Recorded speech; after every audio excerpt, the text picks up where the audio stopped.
I've recently been watching videos discussing the purchase of the Kirtland Temple along with other buildings and artifacts by the Church of Jesus Christ of Latter-day Saints, and something suddenly dawned on me. I don't remember which video I was watching, but someone mentioned a few Latter-day Saint denominations, saying Stringites, Brighamites, and the like, to differentiate branches. I have heard of these other branches before, but this time the fact that there are all manner of ites stood out to me.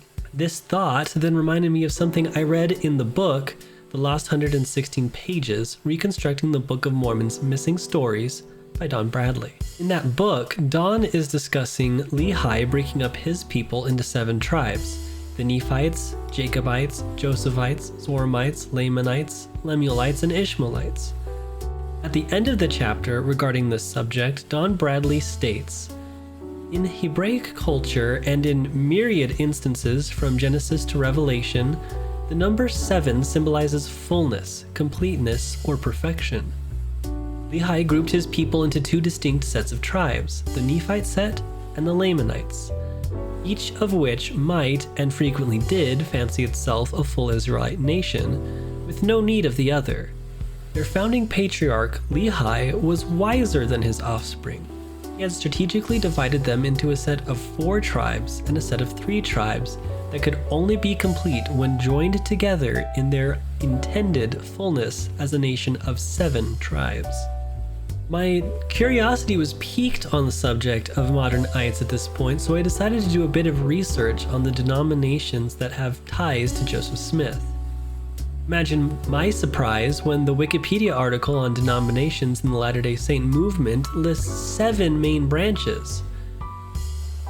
Of course, the division of ites was not brought about by Joseph Smith himself, but it fits in perfectly with this story of Lehi's people.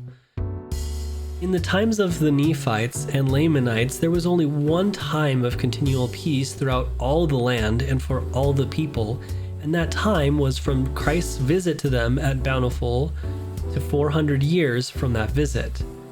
Describing this time period, Mormon says the following: "Neither were there Lamanites, nor any manner of ites, but they were one, the children of Christ, and heirs to the kingdom of God. And how blessed were they! For the Lord did bless them in all their doings." As a member of the Brighamite Church of Jesus Christ of Latter-day Saints, I am very used to the concept of the restoration being an ongoing process, and the Book of Mormon being a book made for our time. This may be concepts for other branches as well, but I admit my knowledge of their beliefs is very limited. Putting all this together, then, I wonder if the restoration will not be complete until the branches have united once again as children of Christ. I know that ultimately all will be as one in the millennium when the Prince of Peace reigns, but it would be nice if we could unite ourselves before then. To those in the community of Christ who are no doubt mourning the loss of the Kirtland Temple at this time, I feel your pain. It is not a good feeling to have something that meant so much to you be sold away, even if to someone else who cherishes it just as much as you did. But I hope that you can find solace in the fact that Christ is King, and that at his coming to rule during the millennium, all who follow him sincerely will be united under his reign. And I hope we all are there to welcome that day together.